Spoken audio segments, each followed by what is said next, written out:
Nous ne pouvons pas permettre que le régime le plus dangereux du monde possède aussi les armes les plus dangereuses du monde. Alors nous avons mené une frappe chirurgicale contre l'Iran. En une minute, nous avons réussi à éliminer plus de 40 hauts responsables iraniens, y compris le plus haut dirigeant de l'Iran, Khamenei, que nous avons éliminé. 1 minute, 60 secondes, c'est le temps qu'il faut pour préparer un café, envoyer un message ou traverser un couloir. En 1 minute, le pays, qui a terrorisé le Moyen-Orient pendant des décennies, a perdu tous ses dirigeants d'un seul coup.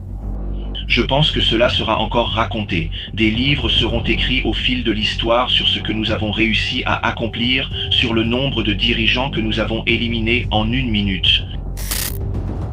Comment cela a-t-il été possible ?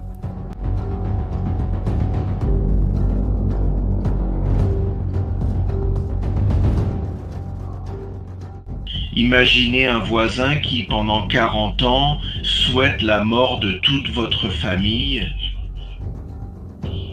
Et ce voisin criait tous les jours « Mort, mort, mort ». Sauf que ce voisin essaie d'obtenir les moyens de mettre en pratique son désir de tuer la famille du voisinage.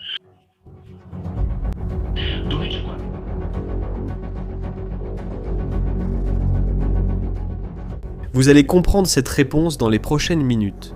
Mais avant tout chiffre, toute attaque, toute bombe, comprenez une chose.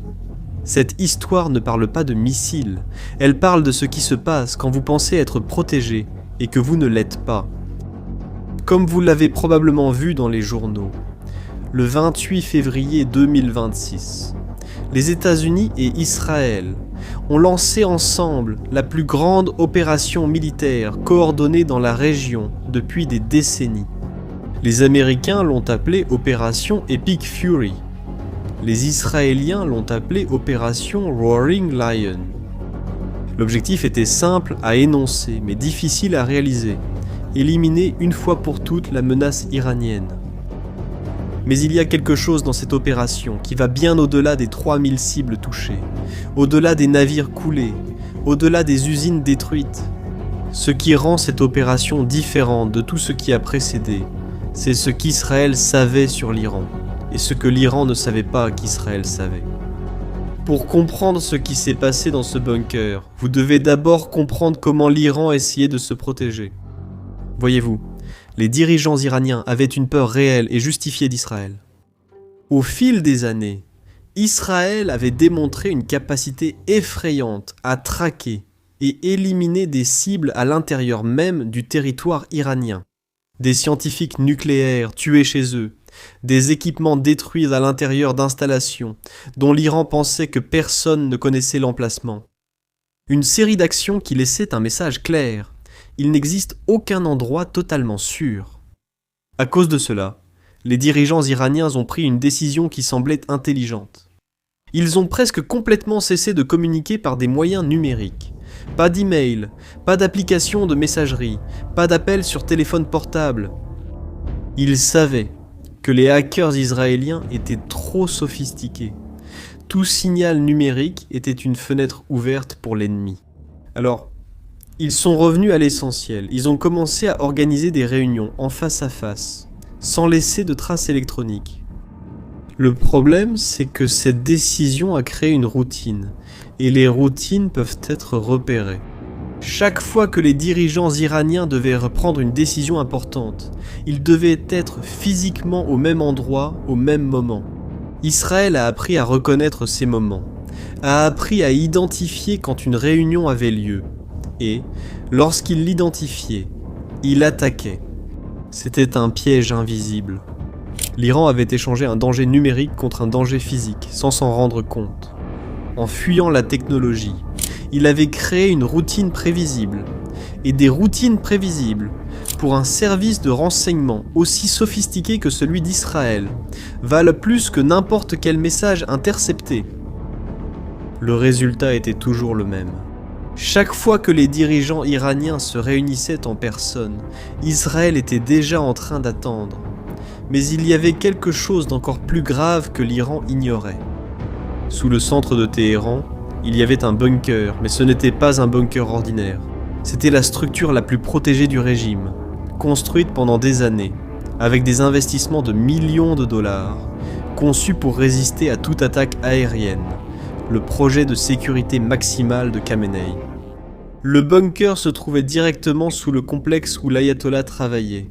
Il était plus grand que le complexe en surface, s'étendant sur plusieurs rues du centre de la capitale iranienne. Il avait plusieurs entrées indépendantes, plusieurs sorties de secours et des salles de réunion spécifiques pour les officiers les plus haut placés du régime. Khamenei avait fait construire cette structure en pensant que personne ne connaîtrait son existence, ou que même si quelqu'un la découvrait, personne ne disposerait de la technologie nécessaire pour la détruire. Il avait complètement tort sur les 2 points.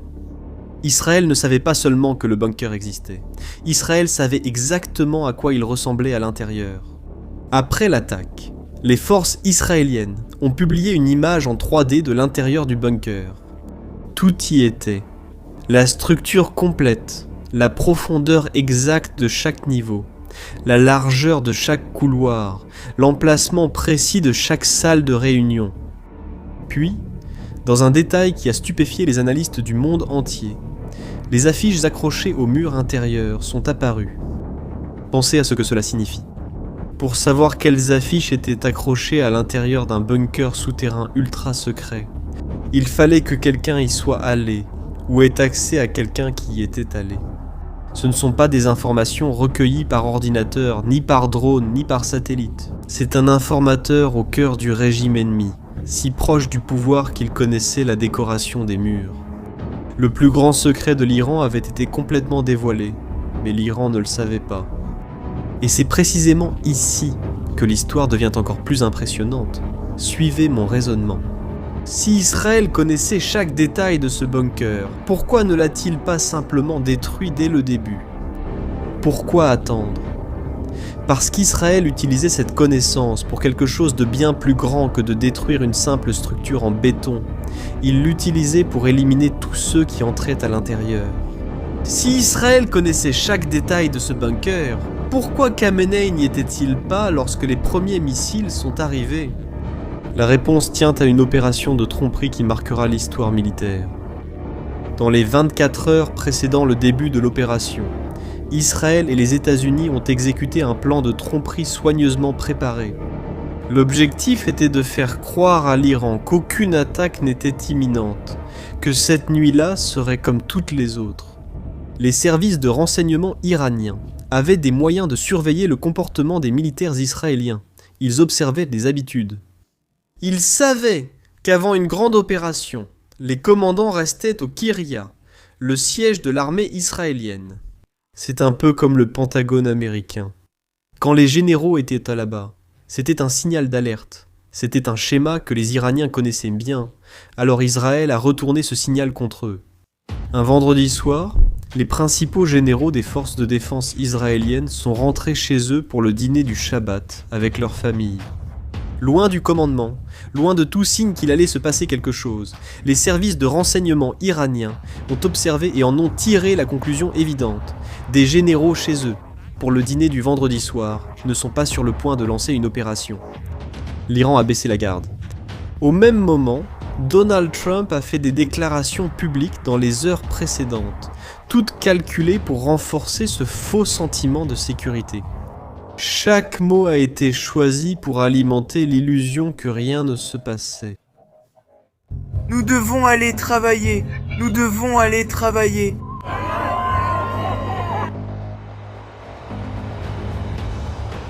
Le résultat a été exactement celui espéré par les planificateurs. Khamenei n'est pas allé dans le bunker. Il est resté en surface, dans le complexe en surface, confiant que ce serait une nuit tranquille.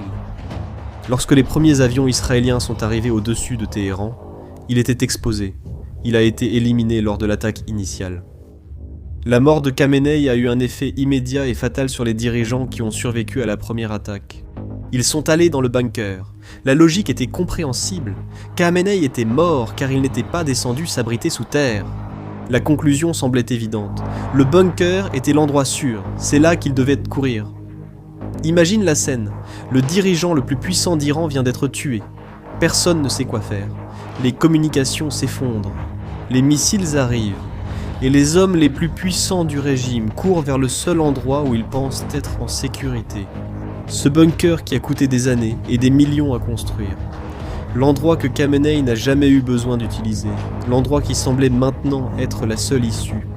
Chef d'état-major, chef du renseignement, commandant des gardiens de la révolution, commandant de l'armée de l'air iranienne. 40 des officiers les plus puissants du régime réunis au même endroit, au moment du plus grand chaos, cherchant protection dans la structure qu'ils croyaient invulnérable. Ce qu'ils ne savaient pas, c'est qu'Israël avait cartographié chaque mètre de ce bunker, connaissait la profondeur exacte, connaissait les points structurels les plus vulnérables, savait précisément comment le détruire de manière complète et irréversible. 50 avions de chasse de l'armée de l'air israélienne ont largué environ 100 bombes sur l'endroit en moins d'une minute. 40, peut-être plus, des principaux dirigeants du régime iranien ont été éliminés. Le plus grand bouclier de l'Iran s'était transformé en son plus grand piège. Ce qui a suivi fut une crise que le régime n'avait pas prévue et ne savait pas comment résoudre. L'Iran avait besoin d'un nouveau guide suprême. La constitution du pays l'exigeait. Sans guide suprême, le régime perdait son centre, la personne qui avait le dernier mot sur chaque décision importante. Mais il y avait un problème qu'aucune loi ne pouvait résoudre. Personne ne voulait du poste. 2 ayatollahs ont reçu la proposition. 2 ont refusé. La raison était simple et terrifiante. Toute personne qui acceptait ce poste devenait immédiatement la cible numéro 1 d'Israël, et tout le monde en Iran comprenait déjà ce que cela signifiait concrètement. Israël avait démontré qu'il savait ce qui se passait à l'intérieur des bunkers les plus secrets du régime. Il avait démontré qu'il pouvait éliminer 40 dirigeants en moins de 60 secondes. Il avait prouvé qu'aucune fonction, aucune protection et aucun secret n'était hors de sa portée. Accepter le titre de guide suprême revenait, à ce moment-là, presque à signer son propre arrêt de mort. Le groupe chargé de choisir le nouveau dirigeant, l'assemblée des experts, composée de religieux de haut rang du régime, a passé ses réunions au format à distance et a adopté des votes à distance. Ses membres refusaient d'être physiquement au même endroit en même temps, car désormais tout le monde savait ce qui se passait lorsque les dirigeants iraniens se réunissaient en personne. Le régime avait perdu quelque chose qu'aucun missile ne pouvait restituer. La certitude qu'il existait un endroit sûr pour se réunir, prendre des décisions et continuer à fonctionner comme un gouvernement. Et l'effondrement ne s'est pas limité à l'Iran. Pendant des décennies, le régime iranien avait construit un réseau d'influence qui s'étendait dans toute la région. L'idée était simple. Au lieu d'entrer en guerre directement, l'Iran créait et finançait des groupes armés dans les pays voisins. Ces groupes se battaient au nom de l'Iran, sans que l'Iran ait besoin de mettre ses propres soldats en première ligne. Le Hamas dans la bande de Gaza, le Hezbollah au Liban, les Houthis au Yémen, des milices en Irak. Chacun de ces groupes recevait un financement, des armes et des directives de Téhéran. Rien que l'année dernière, l'Iran avait consacré des centaines de millions de dollars pour maintenir ce réseau en activité. C'était ce réseau qui permettait à l'Iran de semer des troubles dans plusieurs pays en même temps, sans avoir à envoyer sa propre armée. L'Iran finançait d'autres groupes pour se battre à sa place.